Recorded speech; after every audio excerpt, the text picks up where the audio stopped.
Tyson Fury is set to end his record 294th retirement as of this recording, April 11th, live on Netflix from Tottenham Hotspur in the UK against big punching heavyweight Arslanbek Makhmudov.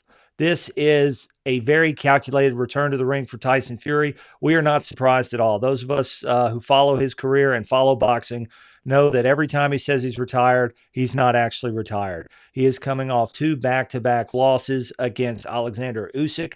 They were competitive fights, but Tyson Fury is delusional to think that he, in fact, won either one of those fights. He has not won a fight since he fought Francis Ngannou and was dropped in that fight, won a 10-round decision against Ngannou over 2 years ago. That would be in October of 2023. I remember it vividly because I was at a wedding reception and watching it on my phone. Now, Arslanbek Makhmudov is coming off back-to-back wins.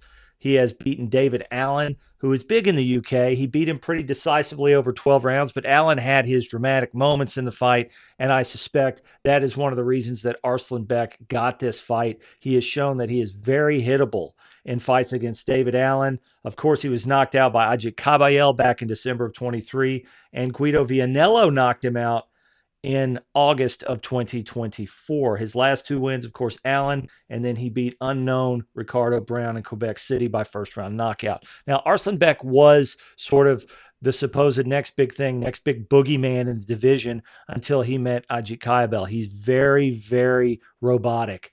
Does have very good power, can't move his feet to save his life. Makes me wonder if he even jump ropes. He is tailor-made, or as Kleber used to say, tiller-made for Tyson Fury. He doesn't move. He doesn't move his head. His footwork is terrible.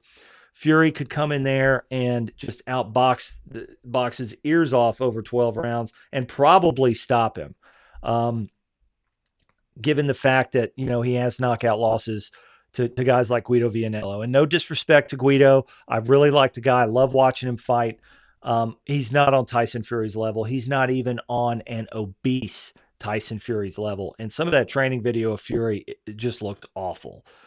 As men age, one of the things that happens is we lose some of the fat in our face. That doesn't mean we lose it everywhere else. So, Fury fully clothed in some of these interviews, people are going, yeah, he looks kind of chiseled. We don't know what's under that suit. He's wearing collars that are too big for him, all to kind of make it look like he's lost a bunch of weight. He has not. I hope that he comes into this fight under 300 pounds. That's my over-under for betting on Fury's weight. But I want to go back a fight that this reminds me of. It reminds me of when he fought Francesco Pianetta all the way back in August of 2018. That was his second comeback fight after a prolonged retirement following his win over Vladimir Klitschko. That Pianetta was tailor-made for him, right? He was there to not move, not throw a lot of punches, and be there to be hit. This is very similar, in my opinion. I'm not saying they fight the same way, but Makhmudov he has a great highlight reel, and it'll sell. It'll get views on Netflix because he has some thunderous knockouts. Now back to the part about Fury saying that he's not going to have a trainer for this fight. I think that is complete snake oil. That he's trying to create a narrative, trying to create another reality show. Again, he's famous on Netflix for his reality show. This will be shoulder programming for his upcoming documentary. And you'll see a few weeks before the fight or early next month, we will have some sort of grand reunion. It'll be him and John Fury, or it'll be maybe Andy Lee comes back. Who knows? Who knows who he picks? It's laughable to think that he can go into this fight without a trainer. The greats never did that. The last time I think I saw that, a high-level fight, I believe Beibut Shumanov fought Bernard Hopkins and maybe didn't have a trainer in his corner. It was definitely a Shumanov fight. Check me in the comments. That doesn't mean he didn't have a trainer for camp. The guy just couldn't get there for whatever reason. Fury's saying he's not going to do any of that. That's ridiculous. You need a guy to be able to coach you, to tell you to do this, to make you do your road work, to get you up in the morning, to make sure you're eating right, to focus on your boxing craft, especially coming off an 18-month layoff where you gained another 50 pounds, right? It'd be one thing if he was active. He's not active. So I think it's a massive mistake if he follows through with it. I really don't believe it. Anyway, I'm not going to give an official prediction except to say Fury by route.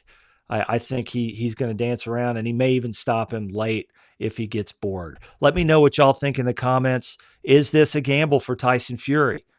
If he loses this fight, it's over for him. There's no Joshua fight. There's no nothing. Arslanbek is not ranked anywhere near the top 15.